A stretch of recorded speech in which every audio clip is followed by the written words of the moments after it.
What's going on? We're back here with another podcast, and for the first time ever, we're doing this podcast live from Idaho, not the mountains of That's Idaho, right. but Boise, Idaho. So we're here with someone that has come on the podcast, but it's been like, 3 years ago? Do you remember? I remember when you were first starting this thing. Yeah. And now look at what it's become. Yeah. I know, been a long time. So, Mr. Dallin Pancheri, welcome back to the show. Thank It's an you. honor to Thank have you for the having second me. time. Thank you. And so Dallin and I, we go way back, and you can listen to the first podcast. We'll post it in the show notes.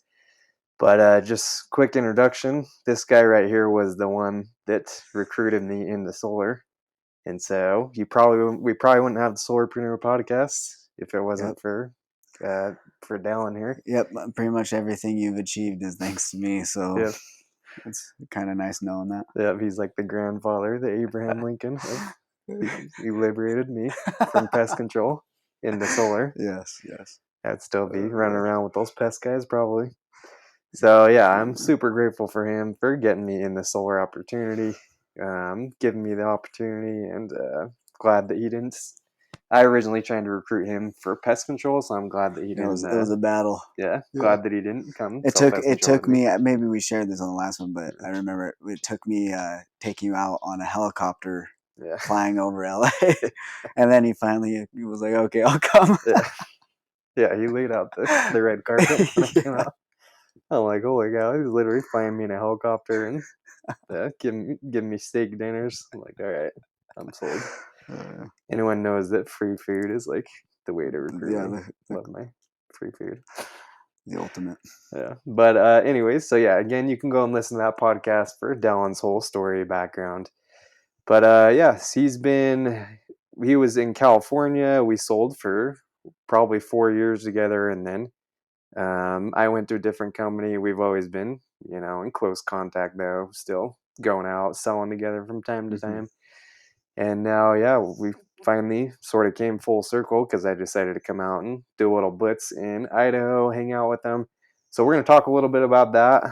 But last time we're in the podcast, you were selling in California, Dallin. So do you want to tell us what it's been like, just transition, maybe why you decided to come back to Idaho, hometown? So I grew up in Idaho, and I remember that was always kind of the plan when I started in California, as I wanted to live back in Idaho and do solar back here, it was kind of always the plan. And it's really cheap, the electricity here compared to California, especially in the Southern California area. So they have been creeping their way up though, and so it finally got to the point where it was making a little bit more sense. So we moved everything up here, and way different. It's a way different experience. Yeah. Obviously, the people here seem to be like, you've been out knocking a few times. They'll tell you no, but it's the nicest way to say no. You know, so you're not getting like California. You're pretty much having to defend yourself like every single door. Aggressive. And so that's really nice. The big difference is selling on. You don't have any savings to sell on, and so I think you really have to break down your presentation so that it is magnifying essentially every other problem that we attack in the California market, because you still mention those things in California, all the other benefits other than the actual savings. So you just really have to magnify it, and so your sales game, I feel like, has to change a tad bit, but ultimately it's the same product, same thing. So your people are still wanting to go with it. Yeah, but it's definitely a different presentation. Yeah, for sure. Yeah, sometimes people make fun of solar in California because you don't really need to know how to sell to do it. Like, I guess now a little bit more so because we're in net metering 3.0, which you have to do a battery. But before, it's like we were cutting people's bills in half. So you had clowns running around just out there hustling, making $500,000 just selling on these savings. So it's changing. I like markets like this just because California is probably, even still now with the changes, I think it's still probably where people are going to save the most money. Right. Yeah, I So agree. Idaho is probably more similar to most other markets where you're not Hmm. saving as much, but you just got to actually know how to sell and build value in these other Hmm. um, reasons for going solar. But yeah, it was funny. We were out knocking the other day, and we hit some doors together, for 45 minutes or something. Yeah. Then we went off separate, and I'm like, wow, everyone's so nice, super easy. And then I was telling Dallin the first door I hit, it was just probably some D bag from California, just telling me to Yeah. get that off his property. Says I there's was the like, gate, of opens course. up the gate. But yeah, later you tell me it was because he told you no and shut the door, and then you re-knocked Yeah, it. yeah, I did knock the door again, but so, he so was yeah, rude from I the guess get go. But the Idahoans are nice up to a point, but if you do that, maybe yeah, they'll get angry. yeah. I mean, these guys got guns, so you gotta Yeah, watch out. yeah, Everyone's got yeah, Everyone probably has a gun right behind their door. So, yeah, exactly. but no, it's true. Everyone's super nice, and yeah, I think it's a great market. Got a bunch of appointments lined up today, so we'll see what happens. Right. But yeah, so in last podcast, I think if I remember right, we really broke down your close. Hmm. What's cool is Down and I, we both hit our Golden Door Awards in 2019. Hmm. So both went up on the stage. So Dallin taught me a lot of what I do to this day, and really high level closer. But something I wanted to ask you about, Dal, is in California, we were with a company called New Power, and you were kind of like, director type guy running a team and everything over there. Hmm. So now you're running the dealer out here in Idaho. What's it been like transitioning from just being more like manager type to now being like Yeah, owner of the company and everything? yeah. That's the jump is a lot more intense than I thought it was going to be. Right. To be honest, it was definitely uh, having so many balls in the air at one time, trying to juggle, Right. especially when you first start. Because at least in my position, I was having to be selling too while trying Yeah. to be growing everything, Right. and so you know, all the time I thought I was going to be having pretty much dissipated because Mm, then being having both, and so the jump was pretty intense. I do think if anyone's like thinking about doing it, mm, or just like starting a dealer and going to a new market, it's definitely I would really make sure you're like ready for it. mm. It's and because one thing is if you're planning on making more money, it probably isn't going to work out that way. Yeah. And so I'm grateful for the time I did have, and I learned if I do have advice of it, it would be to like act as if no matter where you're at, act as if you are the owner if Mm, you are running it, and if that had to be the position you had to do. Say if you filled everything out, mm. and if you're able to do that and you like can take and be happy about it, then maybe that's something you can start going towards. But Yeah. I think, yeah. So the jump was pretty intense, but it's been great. I think it's it's been a lot of fun being back up here in Idaho. I do love like being here Yeah. and selling solar here and giving people the option here. Yeah. But yeah, it's if I could go back, I would probably do it again. Now, but I also the other part would be when you are selling out there, just like sell seriously as much as you can, Yeah. because if you do want to be able to start a dealer or do anything like that, you have to make sure you have a good chunk of money to Yeah. throw into it, True. and because it might be a long time till you're paying yourself, Yeah. um, That's a good point. and so yeah, but it's definitely been a ride Yeah. for sure. I bet. But yeah, I like that because I hear from a lot of guys that just want to go start their own dealer. They're like, oh, I'm not a manager yet. Like, why am I giving all this money in overrides to managers? And Hmm. they're like, you know what? I'll just go start my own dealer, make way more per deal. But I think a lot of people don't realize the amount of work it takes, and Hmm. um, just Creating that, a culture, yeah, like creating something yeah, like you're like where you're selling now, you're able to like walk in, pretty much bring anyone you want, yeah, and they can be like thrown in and they get enveloped into this culture, and in a way you could be making more money just by doing that without yeah, having to start your own thing. yeah, Like yeah, it's yeah, don't be careful, like what you Yeah. wish for in a way. Yeah, I know. Yeah. Yeah, and I also have buddies who it's like they went and started their own dealer, and then they realized the amount of work it takes, and they're Mm. like, this is too much work trying to run a team, so they just sell by themselves now, I guess Yeah, their own yeah, dealer. yeah, So it's like they're the and owner of the company, but they're basically just a yeah, glorified glorified. manager. Yeah, yeah, It's no, just no, no, exactly. yeah, And it's yeah, there is that team part. Like if you have a team, it's so much more fun to sell and yeah, stuff. But if you're just by yourself, which like at the very beginning of this, that's pretty much what we were doing. It was yeah, like we were by ourselves for a little bit trying to grow our team, and it's like it's it sucks when you don't have those other people around you like praising you or like yeah, saying good job, way to go, and kind of pushing everyone's pushing each other. But when it's just you, it's yeah, like, oh, I guess maybe I don't have to do this, maybe I don't have to do this. You don't yeah, have that team to actually yeah. push you forward. Yeah. No, it's a lot of work. So I got a ton of respect for you guys, and that's part of the reason why I haven't gone and started my own dealer. Because, like, Well, man, even you just have a lot going on too. You got a lot yeah, going on. yeah, yeah. Because even just managing small teams where I am part of a company, it's like Mhm. even that if it's a smaller office, if you're constantly trying to recruit, it's like how it is. Sometimes it's pulling teeth to get these guys to Right. go out there and Hmm. got to be extremely self motivated. So Yeah. yeah, it's a lot of respect I got for you guys, but especially going to a new market because when you came out here, you hadn't really sold in Idaho up to that point, had you? No, no, we did have a few closers that were up here that we were getting online leads for, Yeah, and so they were closing some that we were sending up that they were just getting online, and so we were able to.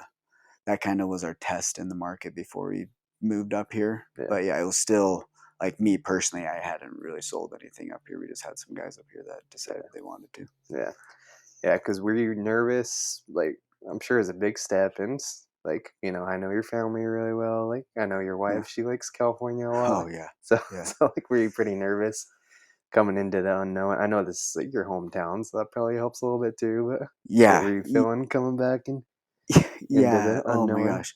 Yeah. I think yeah, if yeah, because I was leaving something that was really good, Yeah, so it was really nerve wracking because I was like, if I'm leaving something that's really good for this and ends up like the grass is never greener on the other side or yeah, is always greener on the other side. yeah, It's like I was afraid that that was going to happen. That I was so there that little nervous part. But once I got up here, I think the kind of the adrenaline started yeah. kicking in. And yeah, I know it's different for sure. No, it probably took some adjusting. But yeah, I want to get into some tactical things, Dallin. Like we were mentioning before, there's a different way you sell here. You got to build more value. So what are some, I don't know, what's like some key differences, or how would you say that your sales process has changed from what you're doing in California versus now in Idaho? Yeah, so I really have to, there's all the normal ones, all the sales, all the everyone's listening know these ones. The make sure both homeowners are there, Yeah, like the classic. Make sure that you're sitting with the actual decision makers. That's probably the biggest one. yeah, All the but the I would say because here in Idaho, most times they're paying a little bit more, most times, right, or sometimes quite a bit more. yeah, And so before you even get into solar, like at all, you have to get into Idaho Power and like what they've done because they're even though they are really cheap, they it's these past 5 years they've been going up a little bit quicker, and it's mainly due yeah. just to all the All the Californians Californians moving in, moving yeah. here, man. No, You're welcome. there's so yeah, I know. It's a catch 22 Yeah, because it actually is really good for us yeah, because as the electricity prices go up, we're that's right. actually happy for the solar place. Yeah, But and so one thing I make sure I mention to every single customer before we even kind of get in solar is their situation right now, like what they're doing and what they're paying for power yeah, now. And I explain kilowatt hours and because a lot of the people like in California, they've probably seen a solar presentation yeah, 3 to 6 times, or they've talked to someone about solar quite a few times. yeah, Most people here in Idaho, they've maybe seen it one time, yeah, and it's not their job, so it's not like they understand it really that well. So most of the times we need it to be explained to us a bunch of times. So I'll like go into detail about like kilowatt hours Yeah. and what they were paying. So if they were paying $100 right now, I'll show them. Draw a little graph on my paper. I'll be like, so it looks like 5 years ago, using the same amount of power, this bill would have been about $75. Nice. And then Smart. I'll do the next 5 years. So like, so you guys plan on staying in the house like over a year, and most times they'll say yes. I'm like, okay, so in the next 5 years, you'll looks like this is what you'll be paying. In the next 10 years, this looks like this will be paying. That's good. And then the joke that we always use, like, you don't plan on going to Amish anytime Yeah. soon, right? The Classic. classic. Yeah, they really howl over it over here. Like I thought Californians thought that was Right. funny. I know. That works better Oh yeah. It's a good here. a silver Ooh, bullet. you need to try it out in like Pennsylvania or something. Oh yeah, you It's might like, get a like pitchfork to the face. it's like actually they're neighbors, Amish or Yeah. something. Yeah. How dare you Um, insult my neighbor? no, and so I like because I have to make sure they understand what they're going to be paying, because Right, if they don't know what they're comparing it to in the future, very hard for them to like justify it now, right, especially if they're going to be paying like 15, 20, 30 bucks more a month. yeah, It's like, well, why would I do that? It's like, well, because it's going to be higher, and we've already established that. yeah. So you got to like put that in their head at the very beginning. That's good. And then the which I can't really remember the podcast before, so I don't even know if this is in it. But Yeah, doing a pre-close, getting them to commit that's good. that at the very beginning, that hey, if we by the end of us meeting day, you see that this is something that's going to benefit you guys, we'll get an application started to see if you're even approved. Does that sound fair? Good. And like give them a soft committal that if you can make it make sense with them, that they're going to submit an application, because then it gives you a little bit of some uh, what's it, social pressure, because they've kind of made a Right, commitment to you. They're going to hopefully be your friend by the end, and so right. that gives them a little bit of a it can ease the pain of making that decision, Yeah, if you that's get good. that pre close. And so focusing on what their bills are going to be going up, and then having a pre-close is good, and then using all the techniques in the book that obviously everyone knows of Yeah, trying to close at the end. But yeah. everything else is about the same. I Okay. wouldn't say there's not there. I haven't had to reinvent the wheel by any means. Yeah, yeah, yeah. No, and I think it's very similar. And the stuff you're doing here, I think if you do it in other like California, it's even better. Because Yeah. I noticed that I was sometimes forgetting to build the pain like that, show them what their future bill would be. Just because, like, oh, it's such a no brainer. It's cutting your bill in half right now. Mm-hmm. But the best closers in states where you are actually saving money, I think they're doing the same stuff. They're Mm-hmm. projecting the future. They're getting the homeowner to agree with it, because sometimes you'll present it and the homeowners maybe can tell they're like, yeah, Yeah. but you got to actually make them believe. And what I love and what I've learned just from the short time we've been out here too is you're just like, yeah, like you talked about, you're talking about the local circumstances. Oh, there's so many people moving in. There's all this new construction going on in areas we've been hitting. They can literally see from their porch. There's like new homes going up and all that. Mm-hmm. And so I've seen just in the few days we've been out here selling that it makes sense to them. They're like, okay, that makes a lot of sense. They're having to upgrade the infrastructure, new homes going in. So I love that. Just basically using whatever is going on locally or in To this your on the state benefit. level Yeah. to make them see. And it's usually I feel like that clicks a lot more in their head, because it's not just like it's something that they're seeing every day. They're probably passing it on the way to work, Right. seeing all these new people, and they hate all the Californians moving in. So it's Yeah. getting the emotion involved, Yeah. It's emotionally charged. surprising what that line will do. Yeah, It really is. yeah, Like people immediately like jump right on board. yeah, And so, yeah. and then if they are from California, they're like that. You can see they kind of get a little like shy, Yeah. like they kind of get a Oh little god, this dirty. is Like, my well, fault. okay, well, but they'll do something like that. Yeah. Yeah. It's so funny. Yeah. And so for anyone listening to this, I think that's a good tip that you can use in any market, whatever market you're selling in. Look at the local things going on. Do your research on your market. Figure out what the pain points are, so you can help the homeowners see that, because that's going to give you the best shot. It's creating that emotion and getting them to close, I think, and also helps a ton just setting that appointment Yeah. as you're Hmm. out there on the doors pointing out these things that they can see. So yeah, that's really good. And yeah, like what about as far as like setting appointments? Have you noticed any differences? I know you said like people are generally Yeah, nice out here. They hear you generally out. yeah, you can go out. I think you probably might have to get through the same amount of people to book an appointment Yeah, as California, because there's still yeah, there's a good interest here, but there's a lot of older people, yeah, those people that just don't want change. So yeah, anyways, you do still have to get through. I think the biggest difference is you are a whole hour goes by and you don't talk to anyone that's mean, so it yeah, seems like it goes a little bit quicker. yeah, But weather is a big deal though here. yeah, Obviously, you got California, so amazing. You can pretty much knock you around, not yeah, have to worry about it here. You have to go through the mental toughness of when it's extremely hot. We had a summer where it was pretty much 100 degrees every day, and then the winter time it gets it snows and yeah, is below freezing a good chunk of the time. So not only are you fighting the battle of dealing with rejection and everything, but you're also fighting the elements a little yeah. bit. So you got Stuff. those are probably the biggest differences and similarities. They're very similar still in a Yeah, lot of the way. yeah. That's why I like California because I don't know if I'm tough enough to knock Idaho Yeah, in the yeah. winter. No, Feels no. great right now, Yeah. September, but Right. it's Yeah, gonna no. get cold. So I know there's California is definitely has it's the yeah, golden coast. yeah. Especially San Diego. Yeah, So San everyone Diego. stay out of San Diego. Yeah, that It's place my hood. sucks. Yeah. Yeah. Yeah, but another thing I notice, and just maybe you've seen this in like newer reps out here, is just where I've caught myself probably more so out here than California, since people are so nice.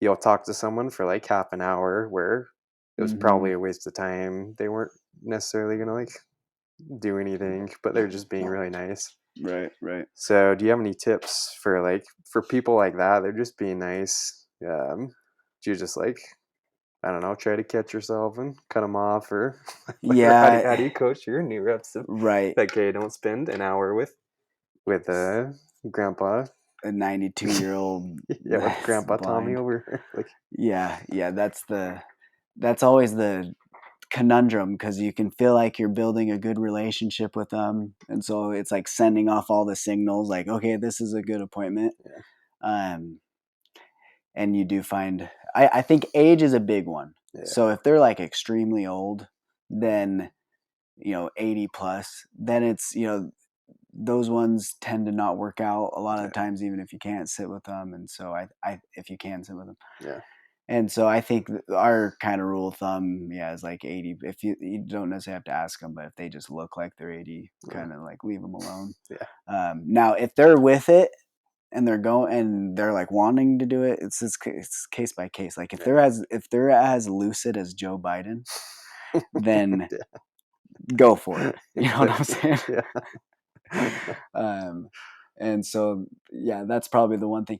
But anyone else, like if it's like 50-year-old guy, like, and you're building a relationship with them, I usually don't.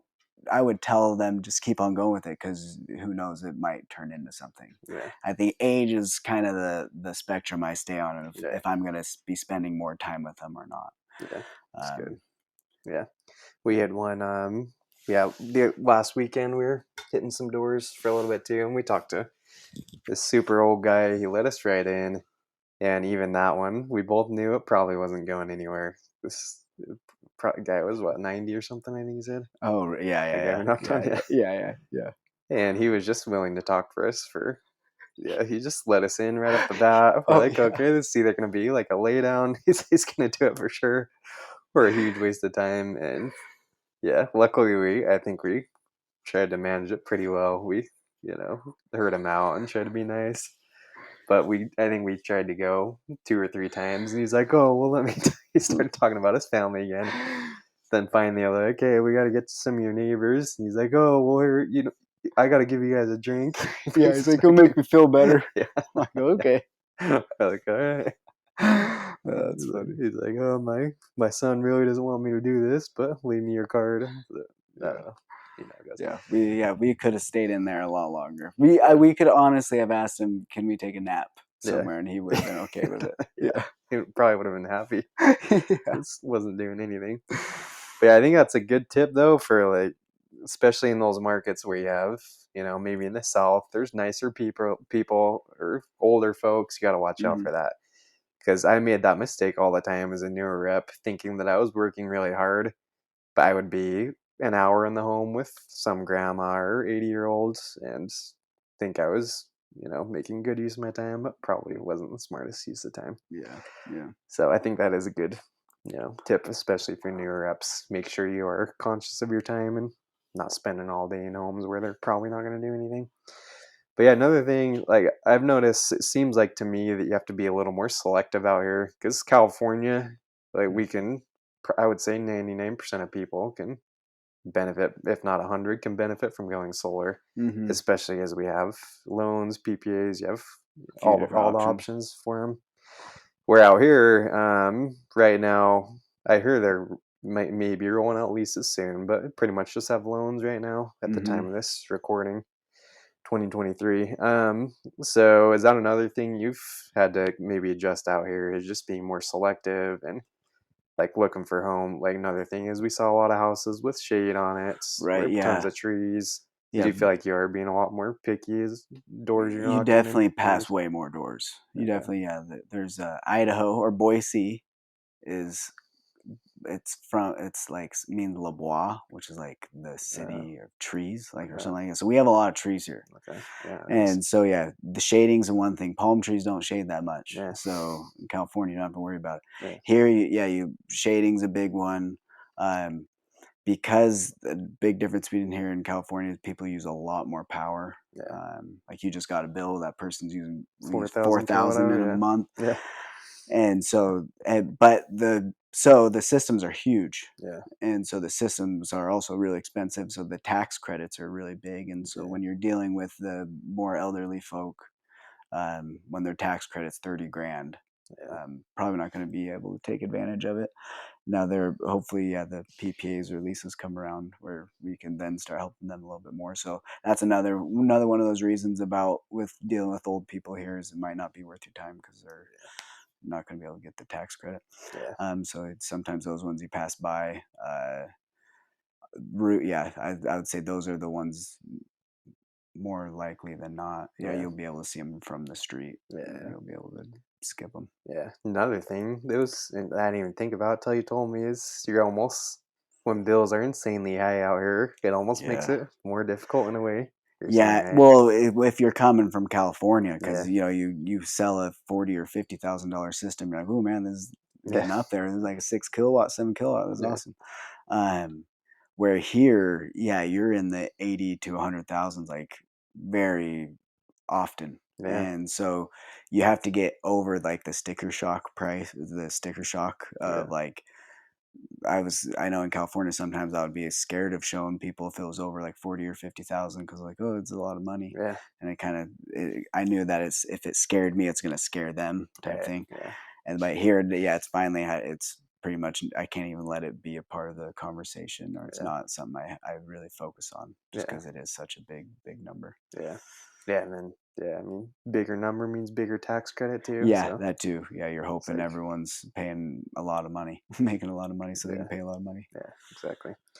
Yeah, so definitely some things you need to think about, and I think that just goes to show that whatever market you're selling in, like if you're starting a new market, these may be things you're not thinking about. So I think Hmm. it's good to talk with people that are in markets you want to go to.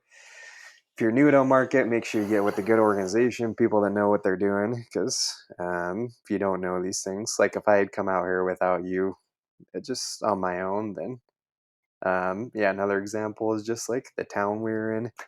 Yeah. I don't know how to pronounce. I kept saying it wrong, and Even now, can you say it?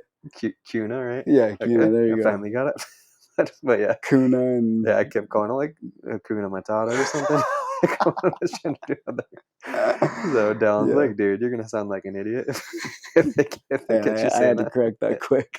And even it took me like 2 days to figure it out. Even now, I'm still trying to pronounce it. Yeah. So yeah, stuff like that. It's important to know your market, to figure out these things, and talk to people that are knowledgeable, and not just the market, but yeah, I mean even the towns within it, the different areas you're going to be in, because you don't want to be like me pronouncing the name of the town wrong Right, right. and know your stuff, right?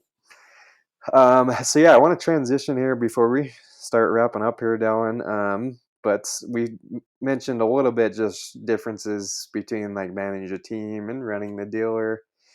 You're owning the company now, but for someone that wants to maybe like start their own dealer, Hmm. maybe they were managing a team.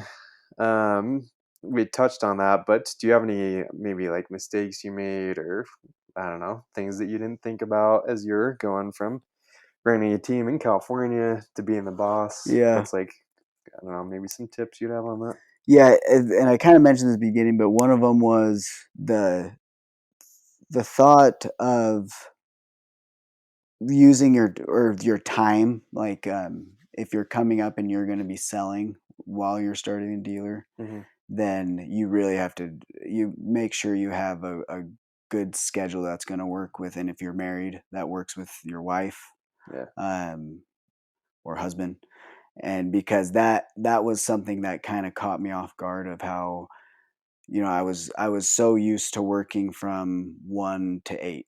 yeah, That was like the knocking slash deal schedule. Sometimes yeah, deals in the morning. That was my schedule. So my life kind of evolved in that way, where I had my mornings more free, and then I was still getting back at 8, sometimes a little bit earlier. But then when I switched to the dealer and I was selling, 'cause I was doing everything in the morning that was normally like my family-ish time. And then now that my morning was done, but I was selling, so I wasn't getting back. So my family time was definitely taking a yeah, hit. yeah, And so I had to, that was a, no, I guess not necessarily a mistake, but it was something I had to learn and evolve with it, yeah, to make sure that my wife was happy and I was able to spend time with her and also be able to grow it. So that was yeah, probably one of the big ones.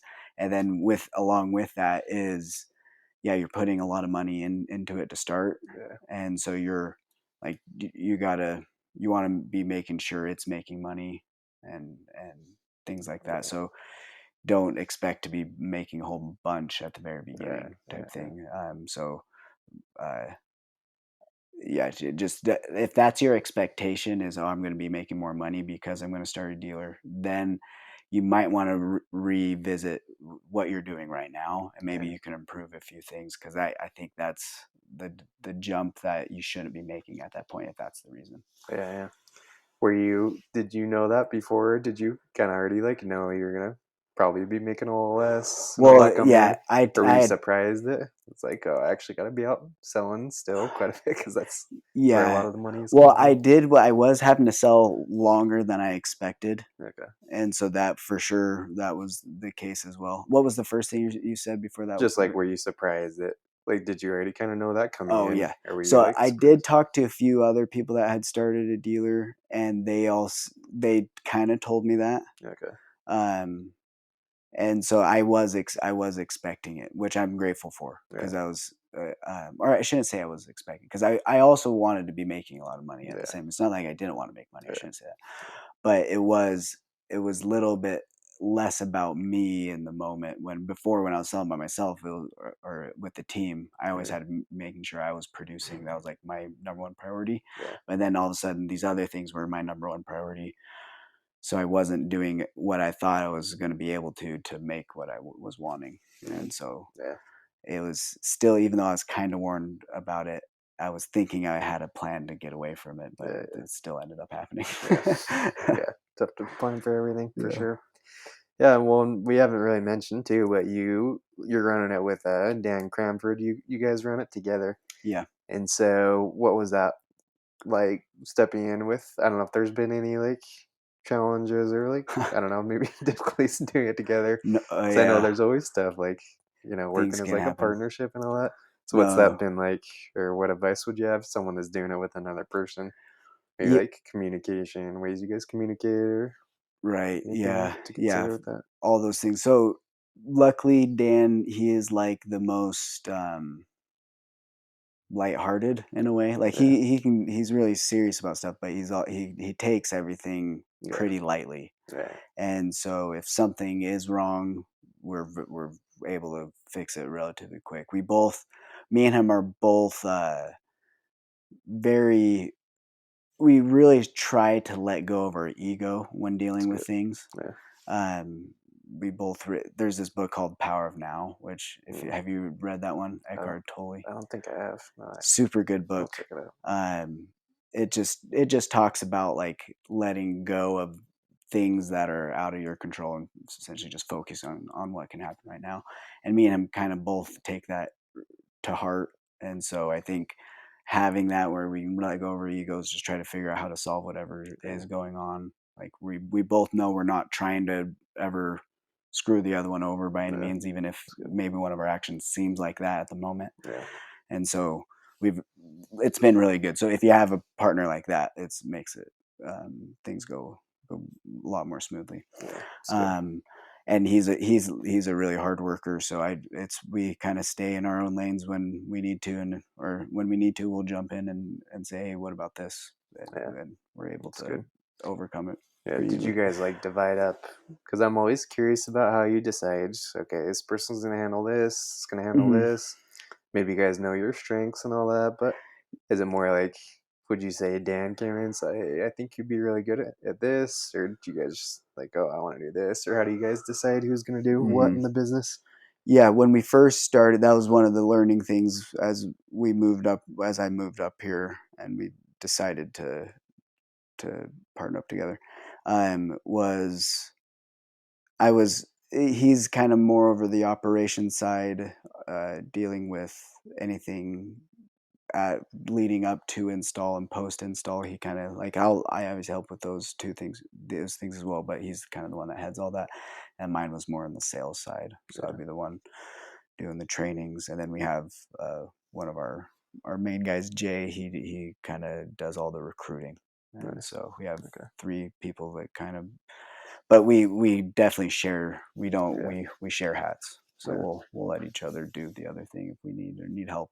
So yeah, that's no problem. But yeah, so sales, operations, recruiting. yeah. That's good. Well, it's good. And no, yeah, I know you guys had some, team hour for the summer and all that, Hmm.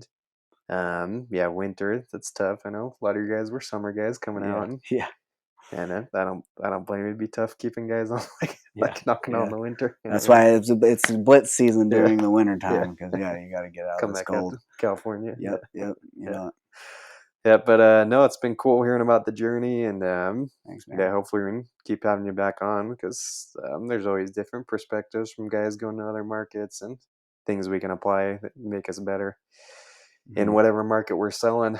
So before I forget, Dal, if people want to reach out to you, I don't know if you're on social media as much lately, but if people want to maybe pick your brain more about the Idaho market or opening up their own dealers, stuff like that, what's Yeah, the best way yeah, to get in touch yeah. with you? Reach out to me. I got an Instagram at Dallin P5. I'll put Okay. it in the description Show below. notes, yeah.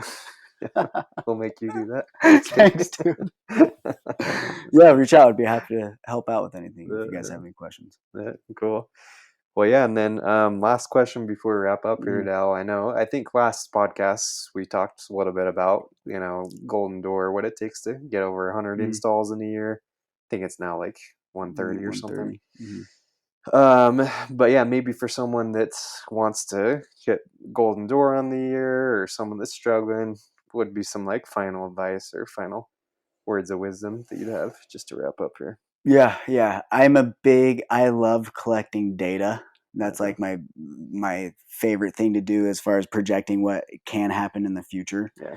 And so if you're someone that for as far as with the golden door, or if you're not doing that great and you want to improve, both is really good, is figure out what your averages are. Like Yeah. on average, go back and see how many deals you've closed. All right. Out of how many deals you closed, how many AKs or appointments had to sit to have those closed? Yeah. How many appointments did you have to book? And then just figure out what your ratios are. Be like, okay, if I knock 25 doors, that means on average I'm going to get 1 appointment, and Yeah. I need 5 appointments to have 3 AKs. Out of those 3 AKs, I'll have. Like you figure that out, then all you have to do is start planning your day around Mm. those goals. Yeah. And so that's what me and you both we would be pretty much doing when we Yeah. won Golden Doors. We knew exactly how many doors we had to hit, how many hours we had to knock, Yeah. and if you kind of just divide up your year, you're able to get there. Yeah.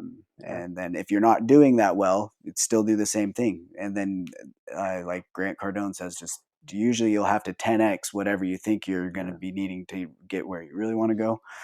And so if you're not doing that well, I would imagine it's just really got to increase your reps. That's Yeah, probably the for sure. biggest thing you have to do. Yep, so important. Yeah, anyone listening, I think, especially experienced reps, sometimes I forget about these things. Just going back to the basics of figuring out how many appointments you need to sit in, how many it takes to get a close, and really it's as simple as that. And any guy that's closing a ton of deals, they know their ratios really well, and they know what they need to do, and that way it Hmm. becomes more of a science instead of just guessing when Just you're going to get guessing. a sell. Man. Exactly.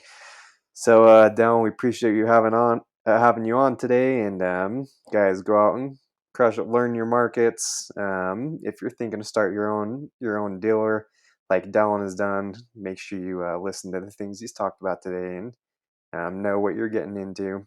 And yeah, it's been an awesome podcast today, and look forward to running it back again in the Yeah, future, though. I Thanks again. appreciate it, bud. Yeah.